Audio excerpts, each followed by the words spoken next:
बड़ी जानकारी आपको बता देते हैं। ऑपरेशन पीला सोना का काला धंधा से हड़कंप मच गया है। झारखंड की राजनीति में कांग्रेस विधायक राजेश कश्यप ने अपना पक्ष रखा। बालू के अवैध कारोबार पर उन्होंने अपनी बात रखी। उन्होंने कहा, अवैध तरीके से बालू की ढुलाई हो रही है।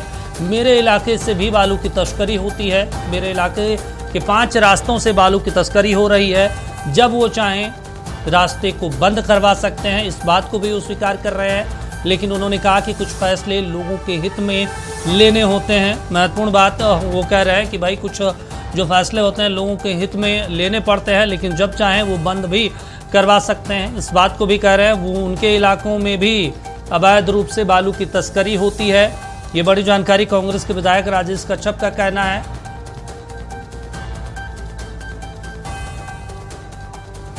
तो बड़ी जानकारी आपको बता देते हैं। बालू का जो अवैध खेल झारखंड में और रांची में देखने को मिल रहा है, इसको लेकर अब भड़कंप मचा हुआ है। चाहे वो एसएसपी रांची के बयान ना देना हो या फिर कांग्रेस विधायक राजेश कश्यप का बयान हो।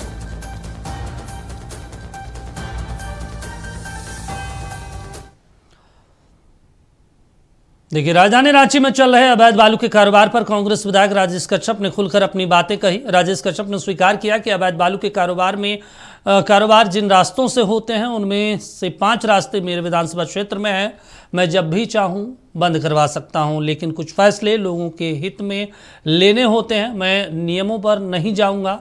उन्होंने मुख्यमंत्री से आग्रह किया कि जल्द नियमावली बनाकर अवैध बालू के इस कारोबार पर रोक लगाएं।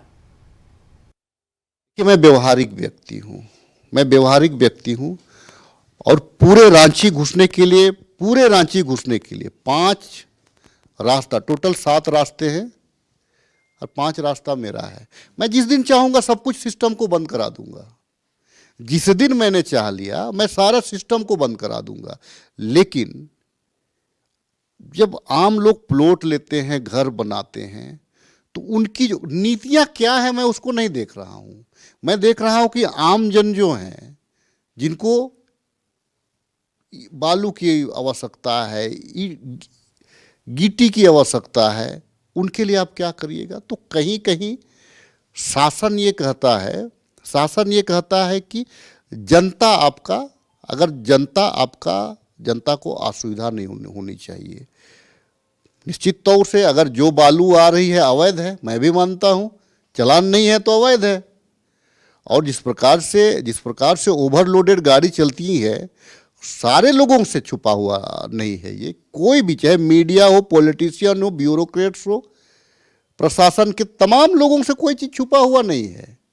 लेकिन मैंने कहा ना कि घर बनेंगे, स्कूल बनेंगे, सरकारी रोड बनेंगे, बिल्डिंग बनेंगी, पुल बनेंगी, उसके लिए बालू की आवश्यकता है। तो नुकसान हो रहा है ना, बड़ा नुकसान हो रहा है। लेकिन ये नुकसान सिर्फ रांची के लिए, रांची में ये दिखता है। गांव में कोई घर नहीं बना रहा है। गांव में तो जो उनका जो पुराना मकान है बहुत ज़्यादा हो रहा है तो अब वो आवास बना रहा है। या इक्के दुक्के लोग जो नौकरी कर रहे हैं वो भी गाँव में नहीं बनाते, वो भी शहर आकर के घर बनाते हैं। तो ये समस्या है शहर का, राजधानी में है ये समस्या। अगर देखा जाए तो सबसे ज़्यादा ये समस्या सिर्फ राजधानी में है। तो इस चीज़ को मैं इनकार नहीं कर सकता हूँ कि राजस्व का नुकसान हो रहा है। लेकिन निश्चित तौर से हम लोग सत्ता पक्ष के लोग भी थोड़ी चिंतित हैं कि भाई माननीय मुख्यमंत्री जी से आग्रह हम लोगों ने किया था कि भाई देखिए 2 लाइन है यहाँ पे, नीतियाँ नहीं होने की वजह से बहुत कुछ चीज़ है। नीतियाँ में कहने का मतलब क्या है कि अगर आप टेंडर करते हैं तो ग्राम सभा भी आपकी विरोध करती है, पेशा भी विरोध करता है उसका। और पेशा को देते हैं तो जब तक नियमावली पेशा का लागू नहीं हो जाता है तो यह अधर में लटका हुआ है। तकनीकी पेच है। इसीलिए मैंने कहा कि मैं जिस दिन चाहूँगा मैं तो बंद करवा दूंगा। पूरे रांची का सिस्टम ही बंद हो जाएगा फिर। लेकिन क्योंकि लोग हैं तो उनको परेशानी नहीं होनी चाहिए। टेक्निकल में देखा जाए तो पेशा लागू नहीं है। तो अगर हम टेंडर कराते हैं तो पैसा इसको एक्सेप्ट नहीं करता है। तो टेक्निकल पेज हम लोग बहुत जल्दी दूर करेंगे। चलिए, इस पर ज़्यादा जानकारी के साथ हमारे सहयोगी नवीन जुड़े हुए हैं। नवीन, जिस तरीके से कांग्रेस विधायक कह रहे हैं राजेश कश्यप जी कि लोगों के हितों में कुछ फैसले, कुछ नियमों को दरकिनार किया जाता है, वो कौन लोग हैं? आम लोग तो होंगे नहीं। देखिए दीपक, कुछ बातें बहुत स्पष्ट।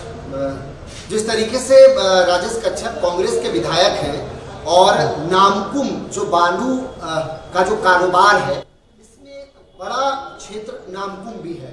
विधानसभा क्षेत्र जो है वो नामकुम का क्षेत्र राजेश कच्छप के विधानसभा क्षेत्र में आता है, खिजरी। अब आप इस बात को समझिए कि उन्होंने कहा कि 7 रास्ते रांची आने के, 5 उनके विधानसभा क्षेत्र में जब चाहूं बंद करा दूं। सवाल ये है कि ये जो पीले सोने का काला खेल है ये आज से नहीं चल रहा है। हम लोग एक जिम्मेदार मीडिया संस्थान के नाते इस मुद्दे को उठा रहे हैं, ये अलग बात है। पहली दफा कोई ये मुद्दा बालू का मीडिया में नहीं उठ रहा है, अखबारों ने लिखा, मीडिया ने चलाया। आज हम तो पूरे सिस्टम को हम लोगों ने जिस तरीके से चलाया और जिस तरीके से दिखाया, इस पूरे सिस्टम को आप देखे होंगे। जो पूरा अवैध बालू का जो खेल है वो पूरा वीडियो जो है वो इस वक्त टीवी स्क्रीन पर देख रहे हैं लोग, और लोगों ने देखा ये इस पूरे स्ट्रीम को। लेकिन सवाल ये है कि भैया क्या मुख्यमंत्री नहीं जानते हैं? क्या शासन प्रशासन के अधिकारी नहीं जानते हैं? थाना को नहीं पता है?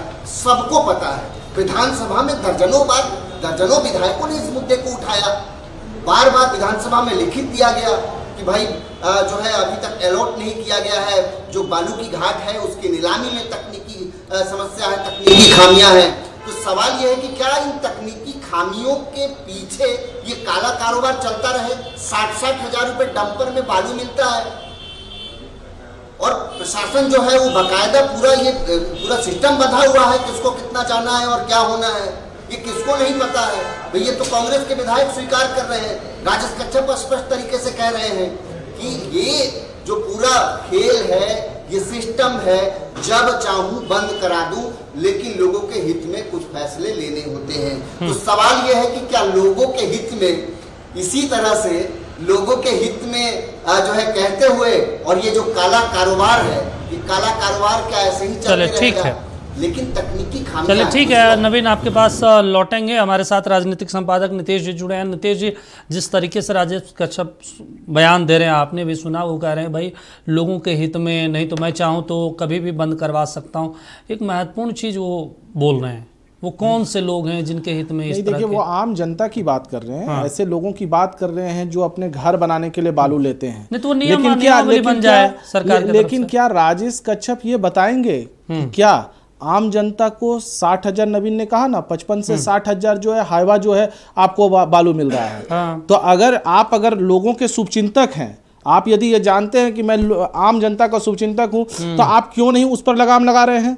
जो कारोबारी है वो 55 से 60,000 क्यों ले रहे हैं? बालू उत्खनन के कारोबार में कितना गांव अगर आप जाएंगे, ग्रामीण इलाके जब जाएंगे, ग्रामीणों को जो दिया जाता है, ग्राम सभा के द्वारा जो दिया जाता है, 100 रुपये वहां लिए जाते हैं महज। बिल्कुल। और आप उसके बाद जो वो 100 रुपये कहां से आपके 55 से 60,000 रुपये हो जा रहे हैं? तो ये एक सोचने वाली बात है। और जिस तरीके से उन्होंने कहा, मुझे लगता है कि एक विधायक होने के नाते और कांग्रेस के एक सीनियर लीडर होने के नाते वो ये एक्सेप्ट कर रहे हैं कि 7 जगह से जो है बालू, 7 जगह से रांची इन करना है तो 5 मेरे, वो एक तरीके से मुझे लगता है कि इस तरीके का बयान देके क्या साबित करना चाह रहे हैं नहीं समझ में आ रहा है। लेकिन इतना जरूर है कि राजेश कच्छप ये एक्सेप्ट यदि कर रहे हैं तो कहीं ना कहीं, और आपने देखा होगा कि कल जब हम लोगों ने खबर दिखाया तो आरोप उनके ऊपर भी लगे कि उनके लोगों के द्वारा भी कराए जाते हैं ये कारोबार। तो आप एक्सेप्ट कर रहे हैं, यानी कि कहीं ना कहीं आपकी भी मिलीभगत है। आप क्यों नहीं रोक रहे हैं? आप उसे रोके, या आप एक नियमावली ठीक है नहीं बनाए। मैं बार बार यही कह रहा हूं, आप आम लोगों के शुभचिंतक हैं, आप स्कूल कॉलेज विश्वविद्यालय बने, आप इसके शुभचिंतक हैं, तो आप क्यों नहीं ऐसी परिपाटी अपना दे रहे हैं कि भाई बालू की जो कीमत है इससे ज्यादा नहीं होगी? लेकिन आप करेंगे कैसे? हाँ। वो तो अवैध कारोबार का रूप ले रहा है, आपके नियंत्रण में वो चीजें नहीं है। आप रोकना है तो आप रोक के देखिए, आपको रोकना चाहिए। आप अगर बालू नहीं रोक रहे हैं अवैध कारोबार, और आप खुद को ये कह रहे हैं कि मैं जो है बड़ी बोल्डली आप बोल रहे हैं, मुझे तो नहीं, ये कहीं से भी समझ में नहीं आ रहा है कि आप किस तरीके से आप बात कर रहे हैं। आप सदन के अंदर यही चीज जवाब दे पाएंगे? आप सदन के अंदर जाके ये चीज बोले कि यहाँ बालू का ऐसे अवैध कारोबार चल रहा है और मैं इसका साक्षात गवाह हूं? या आप सदन के अंदर भी आपको यही चीजें बोलनी चाहिए? मुझे लगता है कि विपक्ष को भी इस मुद्दे को कहीं ना कहीं उठाने की आवश्यकता है कि इस तरीके का बयान आप दे रहे हैं, वो भी मीडिया में। बिल्कुल, आप निश्चित रूप से ये कहना चाहिए था आपको कि ठीक है हम लोग इसको देखते हैं, निश्चित रूप से कार्रवाई की बात करनी चाहिए। लेकिन आप संज्ञान में रहते हुए भी कार्रवाई नहीं करेंगे, आप उसको जो है प्रश्रय देंगे, तो प्रश्रय में हिस्सेदार आप भी हैं। ऐसा नहीं है कि आप उससे बच सकते हैं, आपको भी जनता का, आप खुद हिस्सेदार हो या जनता को जो पैसा जा रहा है, जनता के लोगों को जो आप समझे कि वहां पर जो पैसे लग रहे हैं, आप यदि उसको बचा नहीं पा रहे हैं तो आप भी उसमें हिस्सेदार हैं। हम तो यही मानेंगे।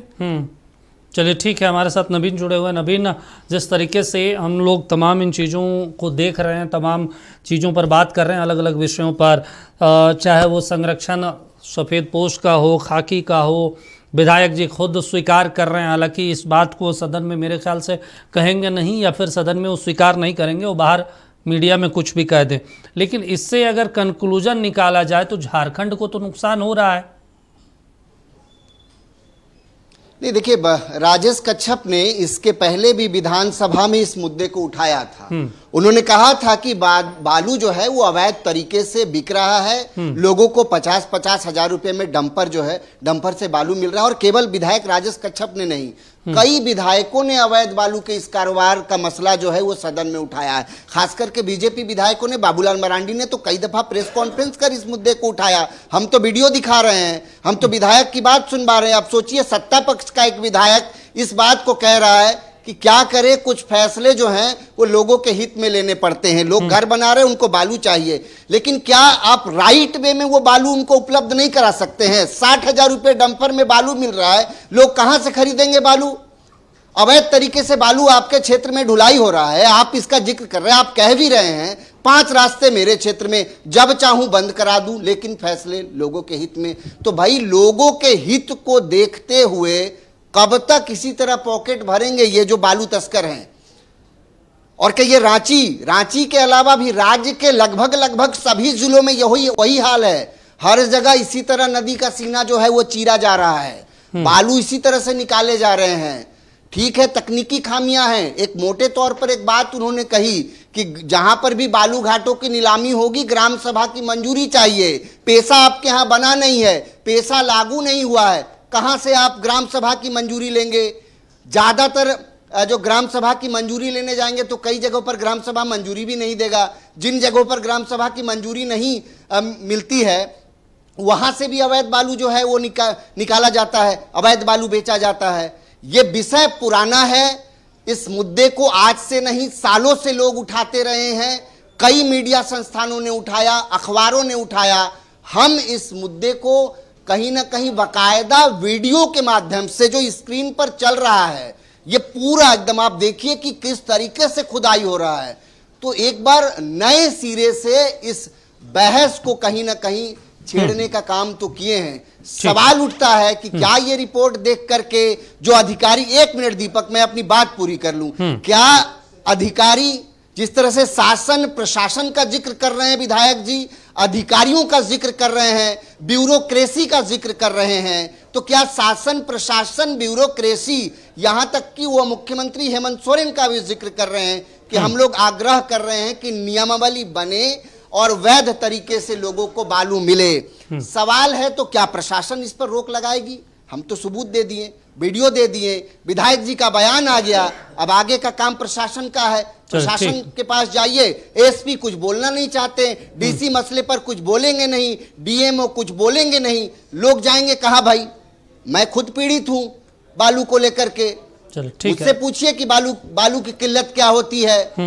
नीतीश जी, जिस तरीके से नवीन कह रहे हैं, और अब 5 दिसंबर से शीतकालीन सत्र भी शुरू हो रहा है, संभव है कि इस शीतकालीन सत्र में इन तमाम मुद्दों को एक बार फिर से उठाया जाएगा और जो मुखिया हैं, मुख्यमंत्री इस चीज़ को समझेंगे?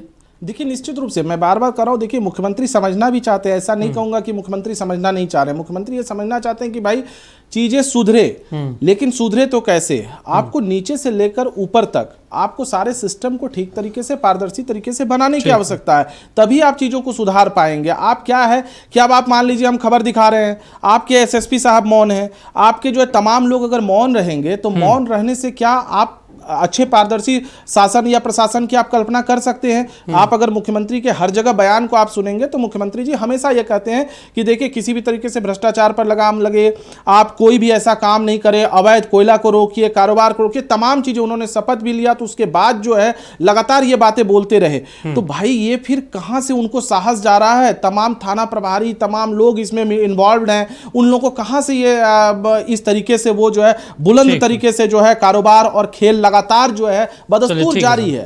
चलिए ठीक है, अब देखना होगा जब 5 दिसंबर से तमाम चीज़ें चलेगी शीतकालीन सत्र में, तो उस दौरान सदन में इस मुद्दे को लेकर क्या कुछ विपक्ष का रुख रहता है और ख़ास तौर से राजेश कच्छप क्या कुछ कहते हैं। लेकिन आप दोनों जुड़े और अपना इन तमाम चीज़ों को बहुत बेहतर तरीके से एक्सप्लेन किया, शुक्रिया आप दोनों का। लेकिन जो पीला सोना है उसका काला धंधा लगातार झारखंड में चल रहा है। अब देखना होगा सरकार की तरफ से इन तमाम चीज़ों पर किस तरीके से लगाम लगाई जाती है।